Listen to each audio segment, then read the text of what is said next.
Tara McCulley sits beside her 19-year-old daughter, Kiara. Unbeknownst to her, both of their lives are about to change forever. How's my house a fucking crime scene? There's a deceased person in your garage. That's why it's a crime scene. There's a body in there? Yes. Stand up for me. Kiara is a deranged teenage killer. She just brutally killed her ex-girlfriend with a 3-foot-long sword. The body lies in her mother's home just feet away. But this discovery of a body would be just the start. The investigation that followed would reveal a vile teenage couple whose actions left officers, family members, and detectives in utter shock as their horrifying crimes slowly began coming to light. I don't have all the information right now. You can see like slashed on her knee. She's missing a ear. And then there's a big ass sword, and then there's blood stains all over the bed. I walked into the garage. She goes, "Oh, I just did it." Let's walk this way.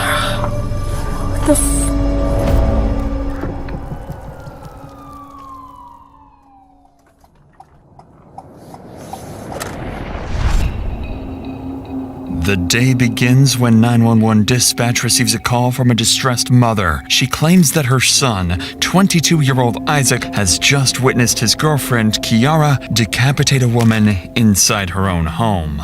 The call is unclear, and officers don't know whether the suspect is still on the scene or if they're planning to take more innocent lives. Within minutes, 5 officers arrive at the scene, prepared for the worst.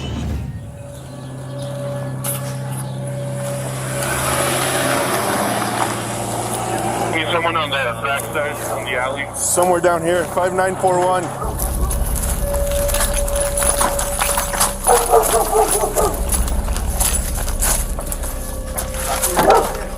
Huh?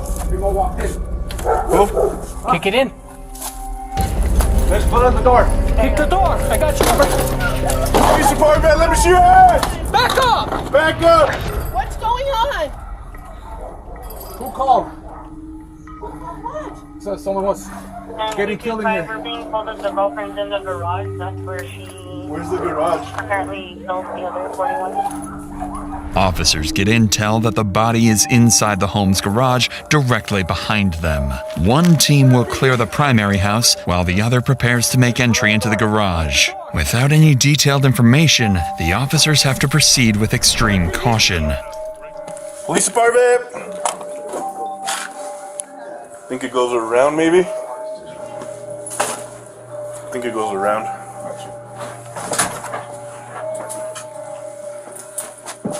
How do people live like this? While the officers in the house find nothing of interest, the same can't be said for the team entering the garage. Who's in this garage? My fucking door! Okay, what's with you? Someone just called that someone just got... Step over here. Step over here. Someone just got stabbed. Inside that garage. That here?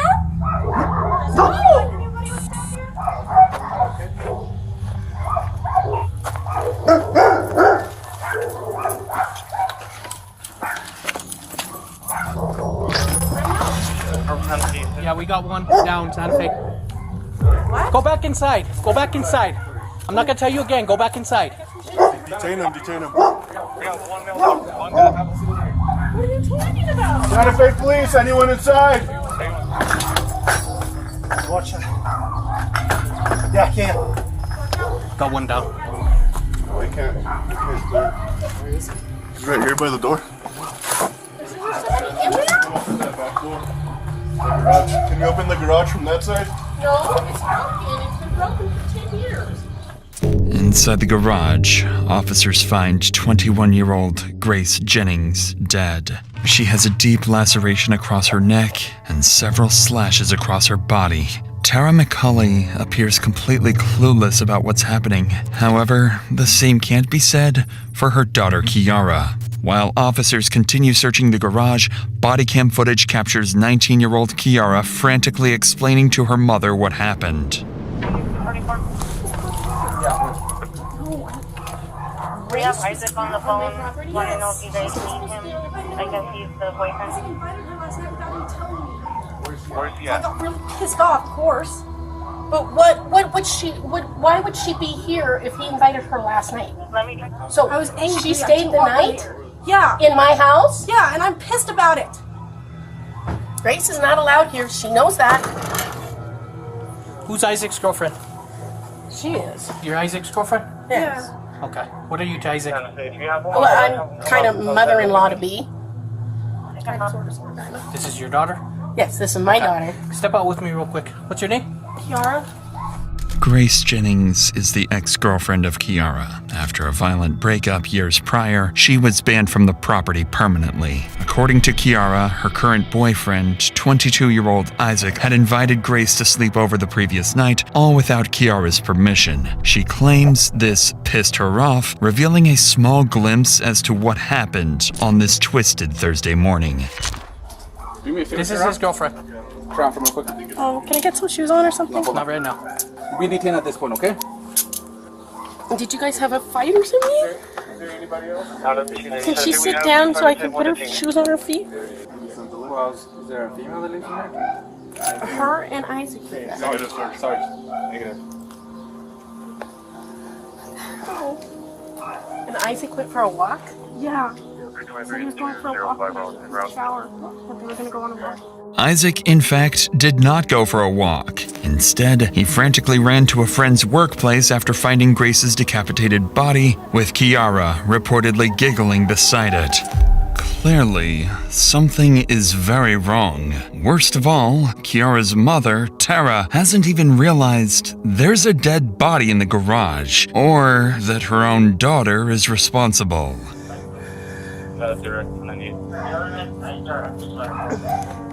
I have cats. I have to. They can't get out Unfortunately, of the ma'am, house. but this is an active investigation, okay? So Can I nobody's block going back the in the door house. somehow? No, this is a crime scene at this point.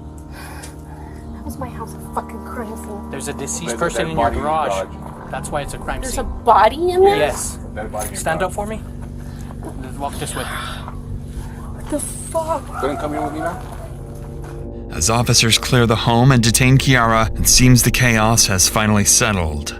Or so they think. Because just seconds later, Grace's mother arrives on the scene, completely unaware of what has just happened to her daughter. Hello, I'm Sergeant Rodriguez. So we still have an active investigation here. I don't have a lot of the details. Is she okay? Who? Grace!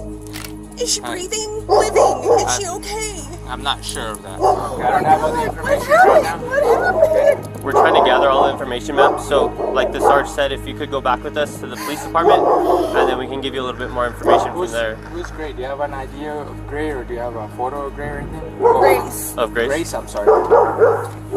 Officers continue to comfort Grace's mother. They refrain from revealing Grace was deceased, something they'd have to explain later on. Across town, another team of officers begins searching for Kiara's boyfriend, Isaac, the only witness to the murder and a key figure in solving the case. During the 911 call, Isaac's mother told dispatch where he was, a tech store close to Kiara's house. Using that information, officers quickly tracked him down. Alright, stay right here. Let me look around real quick. For now, officers assume Isaac is simply an innocent bystander to Kiara's brutality. However, this will soon change. Yeah, there he is. He's coming out. Is that Isaac? Did you call us, bro? Here, come over here. You're good. Come here. You don't have any knives, any weapons on you? No? Just put it down for now. Just put it down. You're not in trouble, bro. Gotta make sure you don't have any weapons, okay? Here, put your hands up right here. For now, bro, just because it looks like your girlfriend or whoever's in there is really injured. So for now, we're gonna put you under detention, okay, until we can figure this out. You're not under arrest.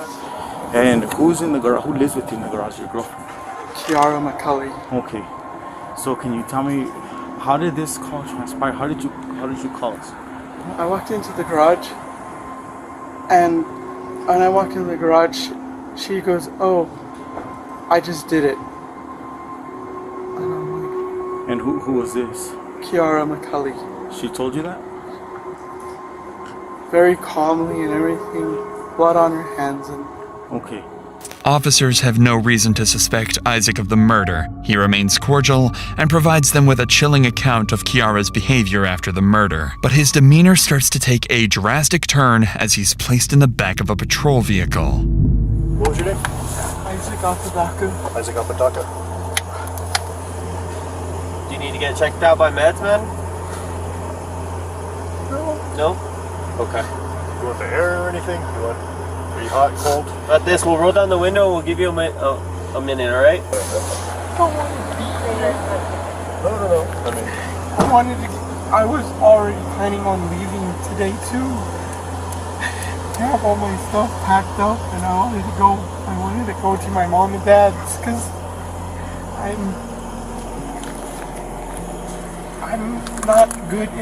not in a good mental space. To the untrained eye, Isaac's emotions might seem like shock from what he just witnessed. This is simply not the case, because Isaac was far more involved in the murder than he's letting on, and he knows it's only a matter of time before investigators start to catch on.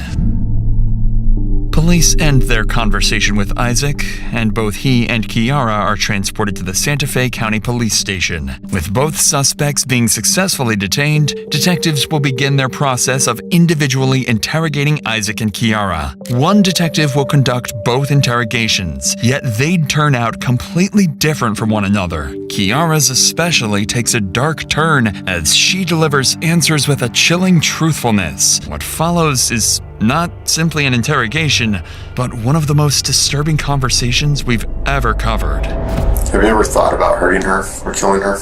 I had a couple dreams like that. And how would you kill her? Depending on the dream. So there's several dreams. Yes.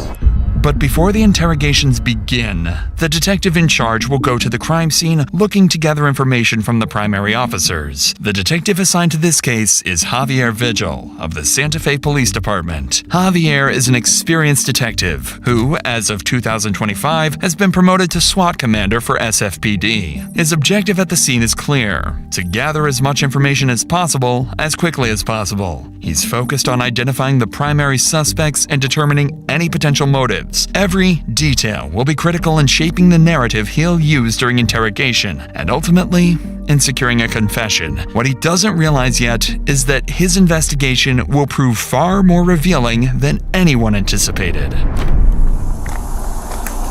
got here first? I got here first, but we all kind of walked in at the same time.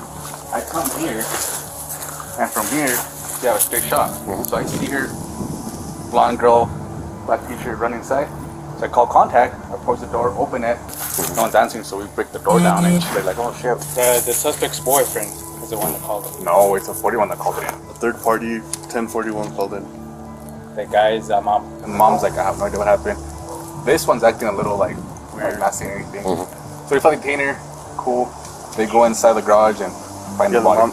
You see like slashed on her knee. She's missing a ear. Okay. And then there's a big ass sword right as you walk into the right on the dresser, and then there's blood stains all over the bed. Okay.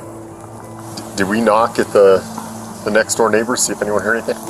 Let's cross that off the list, so that's done. See if we get anyone that heard anything, and then we can take everyone back. We'll knock out our interviews, get our paper, come do our search, and then we can let go of the scene. Detective Vigil and his team go on to get further information from neighbors. This, alongside the primary officer's account, gives him a solid report to go off of. Kiara, Isaac, and the victim, Grace, had all individually dated each other at different periods. Grace and Kiara had a toxic relationship and quickly turned into enemies after their breakup. Isaac had also previously dated Grace but had a dramatic breakup after just days of being together. Isaac was 20 and Grace was just 16 during their relationship. During Isaac's ride to the station, he explained to officers that he had invited Grace to Kiara's house because she had no place to stay for the night. Lastly, Vigil was informed that just a day earlier, Isaac had been charged with domestic battery against Kiara. The specifics were unclear, but these suspicious details would leave Vigil on high alert going into his interrogations. But before we continue, it's worth noting that covering stories like this, you realize just how much people are forced to carry. Fear, trauma, even the day-to-day burden of surviving. And sometimes that weight shows up in other ways too, like debt. Do you feel crushed by debt? Those high-interest loans, that mountain of credit card debt, or even the overwhelming medical bills? All the debt that has been keeping you up at night could be gone quicker than you think. Imagine being debt-free, not in 10 years, but in as little as just 2 years. Think about that relief. You can finally feel free. PDS Debt are experts at making this happen. They know precisely how to negotiate with the companies you owe, strategically working to get you a resolution where you owe them significantly less and can be relieved of your debt. They listen to your unique situation to create a personalized plan that works, regardless of your credit score. There's no minimum required to see how they can help you. They tackle credit card debts, personal loans, collections, medical bills, finding the right solution to save you money and get you debt-free faster, putting you back in control. And their results speak for themselves. PDS Debt holds an A+ Better Business Bureau rating, boasts hundreds of 5-star reviews on Google and Trustpilot. That's because they've helped tens of thousands of people break free of debt. Stop living in debt. Get your free assessment and find the best option for you right now at pdsdebt.com/insanity. You're just 30 seconds away from starting to get out of debt. That's pdsdebt.com/insanity. With that said, let's get back to the investigation. Back at the station, Vigil begins his day with Isaac. This is no accident. By questioning him first, the detective hopes to build a foundation of incriminating details, ammunition for the real confrontation still to come. I have no reason to believe you to be a suspect right now or anything like that. We're gonna take the handcuffs off. Is that okay with you? Yes. Okay. Well, just because everything is kind of newer and developing, and like I said, we don't really know fully what's going on, I do want to advise you of your constitutional rights before we talk at all. So. Detective Vigil wastes no time in assuring Isaac he's not a suspect. But that statement is a calculated lie. As we know, Isaac had been charged with domestic battery against Kiara, a violent pattern that Vigil was already aware of. Combined with earlier details, they had every reason to view him as a suspect. Still, their strategy was clear. Avoid confrontation, keep Isaac at ease, and let him talk. So the only thing I ask is for truthfulness. I'm going to be upfront with you. I'm going to be truthful with you. I just ask that you do the same to me in return, okay? Just tell me the truth and tell me everything that happened, all right? Okay. Because it's Lonnie McCulley's house, does she live there or does she live somewhere else? She lives there. Okay. In the main house. And when you say the main house, what do you mean by that? The main house, there's a garage in the backyard that's separated from the main house. It would be... If I gave you a paper and a pen, and draw it out for me, kind of show me where Jaguar Drive is, show me where the house is. The house sits in a quiet neighborhood on Jaguar Drive. Kiara and Isaac live in a makeshift room in the home's outdoor garage, while Kiara's mother stays in the main house. After mapping out the layout and where everything happened, the conversation shifts to the murder itself. This is when Isaac describes the chilling moment he found Grace's lifeless body in the garage. How long have you been living in the garage? A year and a half. Okay, let's bring ourselves to today. And I want you to kind of tell me, in your own memory, what happened from that time all the way to getting here to this interview. So from the time it began would be yesterday. We were all hanging out. Nighttime came around. We started falling asleep. McCulley did not fall asleep. I was talking to Grace, who was in the garage as well. I said, we have to go. She's telling us we need to leave. And I left the main house to go use the restroom for the last time. And then I walked her back into the garage. She walks up to me and goes, I did it. With a smile on her face, and I looked at the ground and I was like, so I called my mom immediately to let her know that something happened. My mom proceeded to call 911. Really scared because I've witnessed... Sorry. It's okay. I've witnessed my friend getting shot. So, Separately from this? Yes. It was a while back. And I was sitting in the back seat. Guy walked up. Blew his brains out. They landed on me. I have to testify in court, and anything like this gets me super traumatized, and it's a traumatic event. I can imagine. So when I went back in the garage, when I saw her in the ground, on the ground, I couldn't say anything because I was like, this is another one of my friends gone. I keep losing friends left and right. I'm scared right now. After recounting this morning, Isaac would go on to explain why Grace was sleeping at that house. He does not include the fact that the two females were in an ongoing feud, instead pretending they were all cordial friends. Kiara would provide a polar opposite recount in her interrogation. But before Detective Vigil gets to her, he has one final question for Isaac. How did you know that Kiara didn't want you guys there anymore? She woke up from what she says. She slept, but she was awake the whole time. And she turned over, told me, you guys need to get out. I don't want you guys here. It was really freaking me out, so I was trying to get out. I was in and out of the room, trying to contact my mom to pick me up, to get me out of there. What time did you guys wake up at? What time did you wake up at? I woke up at about 7:50. At what time did Kiara tell you guys had to leave? She told us we had to leave at about 8:30. Okay. And between 8:30 and to the time your mom called 911, kind of what happened in there? But when I packed my stuff, I went inside the house, which was a stupid mistake for me to go in the house, use the bathroom, and then come back and see what I saw. After you peed, you went immediately back to the garage? Yes. So around what time would you say that was at? 11:47. No, I think we got the call a little after 1:30. Yes. Kind of an hour and a half gap there. Was there a long period of time that you and Kiara were trying to figure out what was going to happen? There was a long period of time. It was when I was standing on the side of the garage. Tell me about that. I was hyperventilating, and I made the call to my mom. My mom made the call. I know I should have been the one to call. I feel like I'm going to pass out. Just take some deep breaths. I need a little break, if that's okay with you. I'll use the restroom real quick. Sound good? Sounds good. All right. Hey, thanks for your time, Isaac. We'll be back in a bit.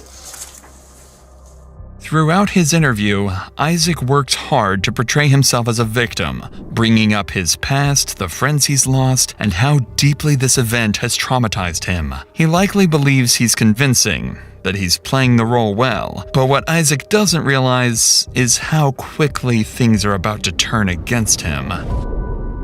By the time officers come into Kiara's interrogation room to begin the interview, she's already been left alone for more than 3 hours. Plenty of time to think.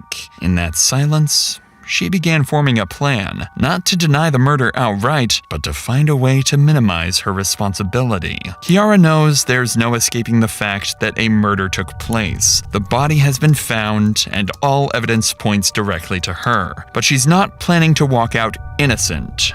She's planning to walk out with a story. If she can act as though she's mentally unstable, there's a chance she'll be deemed not guilty by reason of insanity. This, in her eyes, is a much less severe outcome, which will get her back to the real world in no time. This is a common misconception. Legal insanity isn't about acting strange after arrest. It's about your mental state at the moment of the crime. Detectives record everything, and criminal psychologists are trained to spot rehearsed behavior and malingering. Even if a judge believes you are genuinely insane, you don't go home. You go to a locked forensic hospital with no fixed release date. If you aren't genuinely crippled by mental illness, the constant observation, enforced medication, and clinical evaluations become their own punishment. Kiara doesn't realize this, so she'll begin the interrogation with confidence that she can outsmart the system. Well, any idea why you're here today? I believe it's because somebody was found dead in my room. Where's your room at? In the garage. The garage? Yes. I was trying to make sure this wasn't a freaking dream again. It feels so weird. You believe someone was found dead in your room. Do you have any idea who that might be? Well, so I'm really tired, but last night Isaac invited my ex-girlfriend, Grace Jennings, who now is going by Yamko. I don't know anymore. I always knew her as Grace, or Rose. Kiara takes no time to begin her act, alluding that she's had dreams of murder in the past. Unfortunately for her, Detective Vigil won't pick up on this, so she'll soon make another try. I was trying to sleep, but if you were blocking memories for me again, God damn it. Sorry. Who are you talking to? My best guess is that I have DID, but I'm not 100% certain. What's DID? Dissociative identity disorder. I haven't had it actually diagnosed, but that's my best guess for my research. DID is a rare but serious mental illness affecting roughly 200,000 US citizens. Kiara is not a part of that 200,000, as her DID is completely self-diagnosed. Records show she had never visited a medical facility to treat this supposed illness, nor does her family recall her ever discussing it. She'll go on to explain her symptoms, which only further prove her theatrics to the detective. There are different personalities that come out. Do you have names for them? Some of them, yeah. What are their names? There's Abby, and then we call her Jinx because she hates people saying her real name. Jinx. If you say her real name, she gets mad. Then there's one personality that I haven't seen in a long time. Like, I haven't communicated with her.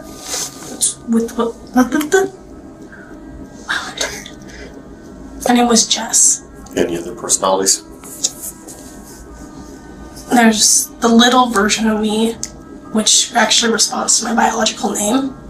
She responds to Kiara? Yeah. Yeah. What do you mean by that little version? It's like a little kid before bad shit started happening. We reached out to a California-based psychiatric doctor to get his opinions on Kiara's illness. He explained that Kiara showed no evident changes in voice or personality switching during the interview, something that is extremely common with DID patients. Additionally, the descriptions of her different personalities were superficial and lacking in detail, mostly limited to generic labels rather than the rich and textured indistinctions that real DID patients involuntarily manifest. It makes sense why a professional would later deem her mentally fit to stand trial. What kind of bad stuff happened in your life? I've had a bad relationship with my mom. Reason why I never wanted to see Grace, but it pissed me off by bringing her to my house. Is she alive or dead? Grace? Yeah. You don't know? I'm not sure. What do you think? Well, I'm partially hopeful for her to be dead, but I'm also, like, confused. Why would you hope that she's dead? I'm still angry at her, but I also won't have hope that she'd be better, but it's like this frustrating emotion that I can't seem to pinpoint. Tell me about last night. What did you do last night? So, Isaac tells me that Grace is coming over. Without asking me if it's okay. Is it okay if she comes over? It's like, she's coming over. They start talking about phones and Marvel and stuff that I don't really understand as much. I started feeling frustrated because she wasn't listening to me at all. So she stayed in the garage? Yeah. And you slept in the garage, and so did Isaac? While she and Isaac were sleeping, I was just staring at the ceiling and trying to find a comfortable spot where I could actually fall asleep. Yeah. I woke up and sat up around 9 or 10. Woke Isaac up. Next thing I remember is going to go take a shower. You remember There's anything a else? chunk missing. I don't understand. I'm confused. So you have a whole chunk of memory missing? Yeah. But you remember the whole night clearly? I don't remember most of it. It's like a little foggy because I'm like obviously exhausted. Kiara's conveniently timed memory lapse during the hours of Grace's murder strongly suggests she's the one responsible. It almost feels deliberate, as if she's subtly acknowledging her guilt while using the moment to reinforce the idea of her mental instability. She won't come right out and confess, but she'll make it obvious it was her, as long as her supposed illness is in the same sentence. Detective Vigil knows this is nonsense, but instead of challenging her, he leans into it, encouraging her to elaborate and reveal even more inconsistencies. Unaware of this strategy, Kiara walks right into his trap. Tell me about these other personalities. What's Abby like? She's very protective. She takes control when I'm in a very dangerous situation and just says, okay, I'm here now. I am going to face this for you.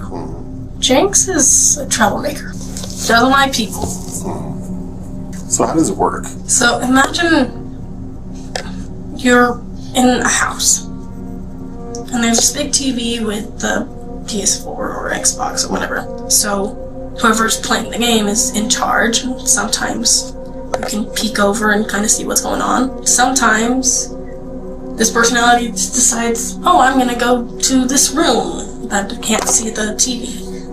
Sometimes it feels like it's getting shut. While dissociative episodes are sometimes described using imagery of rooms or houses, her explanation sounds more like something taken from a movie than the words of someone truly experiencing psychological distress. Detective Vigil recognizes this, but sticks to his plan, keeping her talking, gradually letting Kiara back herself into a corner. So who was playing the game last night? I felt like I was in control for a little while, and then it just kept getting really foggy, like I was being thrown in a wall. Damn words. You in control, meaning froggy, right? That's what I'm talking to now, froggy. Okay. But before that, you remember everything? More or less, I'm just like, I felt a lot of anger. More so than Jennings has ever had, or Abby's ever had. And I don't remember Jess being like that. But she was also the one who was out more when she was with Grace. Kiara says her personality, Jess, had been out while with Grace. However, just minutes ago, she stated she hadn't seen Jess come out in years. Then there's one personality that I haven't seen in a long time. Her name was Jess. Unfortunately for Kiara, in the interrogation room, you can only lie for so long before things start to crumble. You said something interesting earlier. You said, you asked about Grace. You asked if she was okay, and you said that part of you would be okay if she was dead, right? Yeah. Have you ever thought about hurting her or killing her? I've had a couple dreams like that. You had a couple dreams like that? Yeah. How'd those dreams go? They were mostly right after we broke up. And then sometimes I would kill her, sometimes I would kill her, sometimes it was just me screaming at her. And how would you kill her? Depending on the dream. So there's several dreams? Yes. How many? I've had like a bunch of murder dreams, if you could call that. So there's an organization that Isaac is in charge of. I probably shouldn't be saying this to a cat. Well, it's called Ghost. They're like an underground version of cops in a way, but a little more intense and deadly.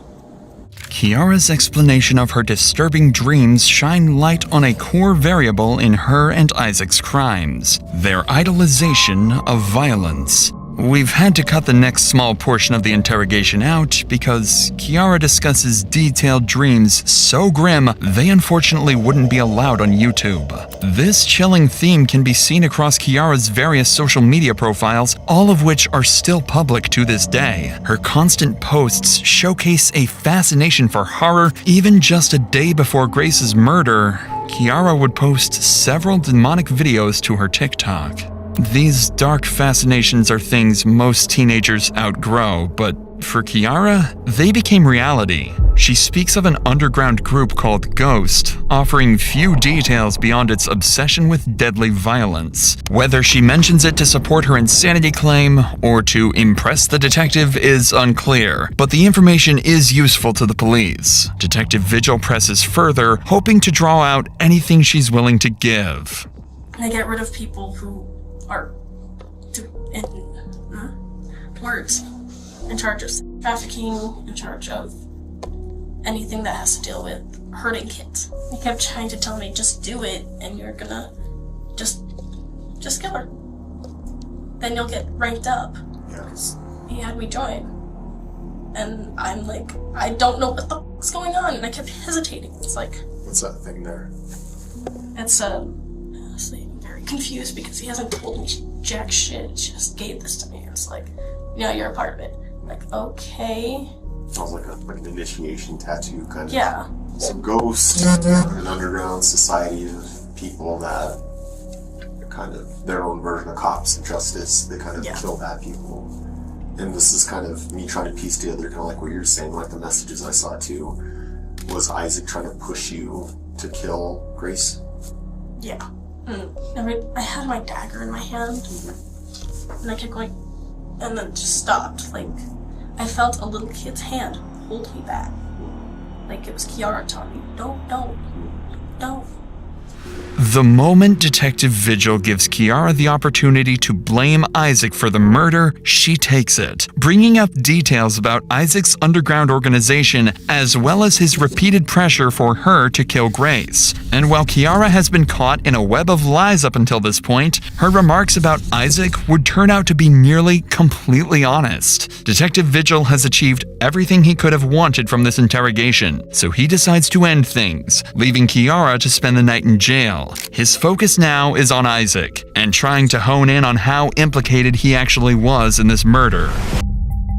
So before returning from his break, Vigil and his partner would devise a plan. Police confiscated his phone while being detained earlier that day. Traditionally, to gain access to the phone involves a multi-month process involving warrants and various subpoenas. However, if they can get Isaac to sign a consent form, they can gain access to his phone immediately and observe his reaction in real time as they read his messages. With this plan in mind, Detective Vigil, along with his partner, would return back to Isaac's interrogation room.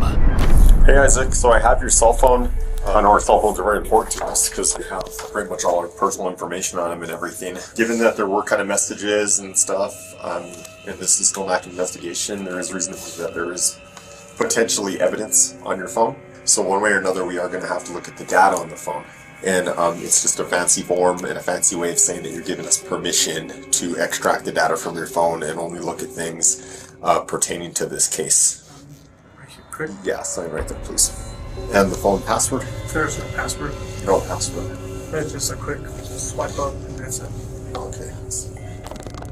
The plan works surprisingly well. Isaac seems to be completely oblivious of what he just signed. Ironically, this very signature will most likely seal his fate in court, exposing countless deeply disturbing messages with Kiara. Okay, messages. Did you have any messages between you and Grace? Book on Instagram. Instagram, okay. Okay, so this is kind of when everything started. Hey, I got kicked out, and she's telling everyone to leave her house. I'm going to head to my fam's place. First of all, who? Second, my mom can only come get me at 3:30. Why is she kicking you out, and does she know I'm here? Wait a minute. I thought you guys all hung out the night before. We did.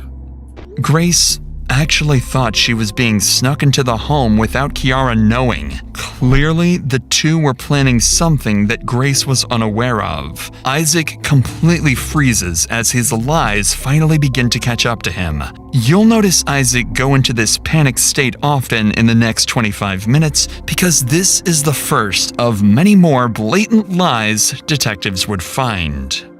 So, how come she doesn't know she's there? I was very confused and I told her... She's kicking me out because you're here and she knows it. Did she not know she was there? Because that's what it looks like. She knew she was there. Then why is it looking like in these messages? She knew she was there and acting like she didn't know where she was. And that was the part that threw me off, was like, she's kicking us out. Why is she kicking you out and how does she know I'm here? I'm like, we discussed this. Okay. Where are your messages with Kiara? They're gonna be in Messenger. Oh, okay. She says she is leaving at 3:30. What would you like me to do? Stab her?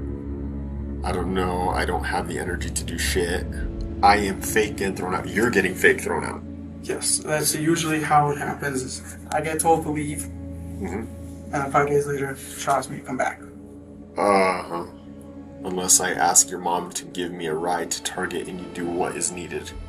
What do you mean you do what is needed? I have no clue. From this on, from beyond here, I don't know what's going on. You don't know what's going on? But these are messages from you? I do have another cell phone.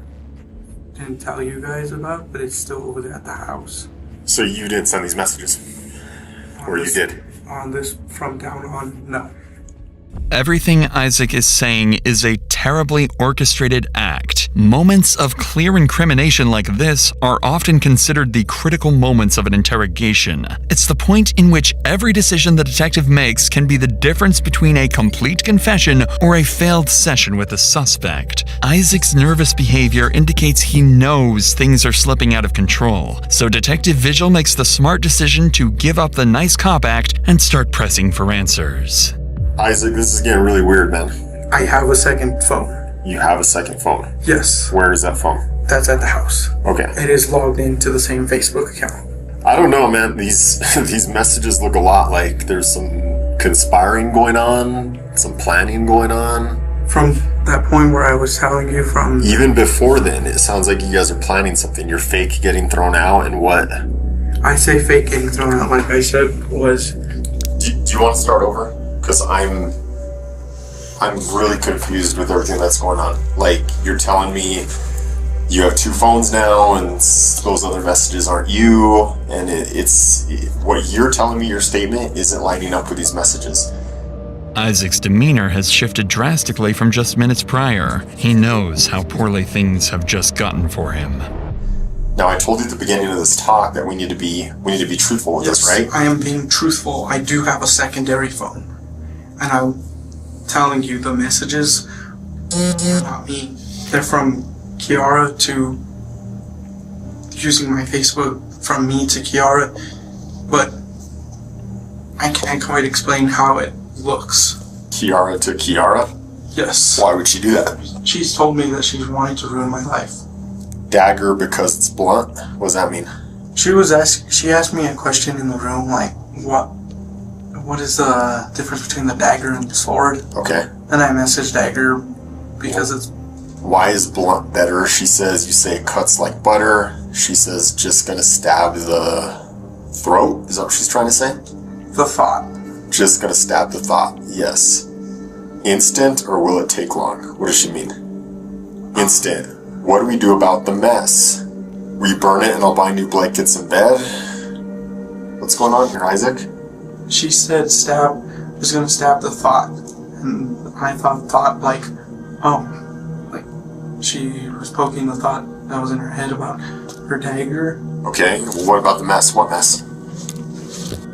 A poop kind of mess. A poop kind of mess? Can you help this time? Yes. I am just waiting for you to make the first move. What does she mean I'm waiting for you to make the first move? She will wait till sleep. Shall we wait till sleep? So you guys slept in a bed full of poop? Yes. Remember when you told me don't be a pussy when I kissed you? Yeah, brat. We will have to take care of the mess. I thought she already pooped herself. What mess are you guys taking care of? I don't know. I can't tell if she's falling asleep. It feels like it. Her feet are on my side. I wish you'd make the first move for once. Remember, you'll move up the ranks, plus you get perks in the black market since this is your first. Your first what? Isaac, what the hell happened?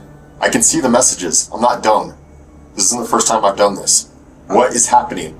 She was planning on killing Grace. I just didn't want a part of it. It doesn't seem like you're trying to talk her out of it. I was only sending a message back in agreement as I turned my back towards. This isn't agreement. Remember, you'll move up in ranks, plus you get perks in the black market since this is your first. This sounds like you're encouraging her. Right. The messages are here, dude. I know. I know. Did you help Kiara do this? No. No. But you knew it was going to happen. I knew it was going to happen. You knew it was going to happen. Kiara planned it out. Kiara planned it out. When? How long had this been a plan for? She had planned it out since 2020. Kiara planned to kill Grace since 2020. And then last night, Grace messages you looking for a place to stay. And that's the opportunity for this? I didn't see it as an opportunity. I saw it as an opportunity more like let's squash everything. Then why are you saying you'll make it up the ranks plus your perks in the black market since this is your first? Because you're talking about killing her here, right? What else could this mean? I was trying to talk about something else because I'm trying to get my mind off. Isaac, really? You're trying to talk about something else there? Yes. And I'm not... How do I aim? How do I aim right? Just aim. Well, tell me what you're talking about there. That's Call of Duty. That's Call of Duty. Tell me when. Okay, I'll give a count. 6, 5, I can't yet, dude. 4, I'm shaking, dude. I know, I lose the nervous. Help me drive it through. Help me drive it through. She was asking me to do... To stab her. Yes. Help me drive the dagger through. Grace. Anger me. I'm going to pretend to sleep so it looks non-conspicuous. Tell me about all that. Those are not my messages, because... Help me, just do it. Be ready to grab her or a trash bag. She is your list. Don't tell me this isn't you messaging. I know this is you messaging. Be transparent and tell me what's going on here. She had talked to me and said, so what now? And I was like, this is going to be your first way out if you just leave this alone. You're edging her to do this. Come on, Isaac. Isaac. Look at all these messages, man. You're going to sit here and tell me, you're going to look me in the eye and you're going to tell me that you were trying to talk her out of this? I can see right here you're telling her to do it. I wish you would just stop with all the, what I feel like is you trying to figure out lies every message we go through.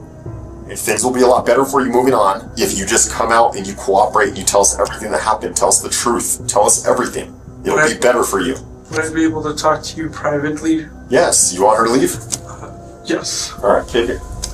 Isaac would request to have a private conversation with Detective Vigil, which he would oblige to. Based on police reports, Isaac would go on to admit to sending all the text messages and confess he wanted Grace dead all along, although remaining stern that he was not directly involved in the actual killing. Later that week, detectives would go on to interview both Kiara's mother as well as Isaac's. This killing came as a complete shock to everyone, who were completely unaware of the dark path their children had been going down. It sheds light on the importance of closely monitoring your children, as you never know what's going on in their lives, at least not fully. Both Kiara and Isaac were charged with first-degree murder. At first, it seemed as though Kiara's plan had worked, as a judge found her incompetent to stand trial and sent her to the New Mexico Behavioral Health Institute. However, a month later, she was deemed competent by professionals and returned back to the Santa Fe County Jail. In February 2025, Kiara pleaded guilty to second-degree murder and agreed to testify against Isaac. Prosecutors say the crime's brutality could still bring up to 30 years. Isaac initially took a plea, then in November 2024 fired his lawyers, voided the deal, and pled not guilty. Now, with a new legal team that needs to get up to speed, the start date for Isaac's trial has been pushed back once more. If found guilty, he'll likely be facing similar penalties as Kiara. They'll likely be behind bars until 2055.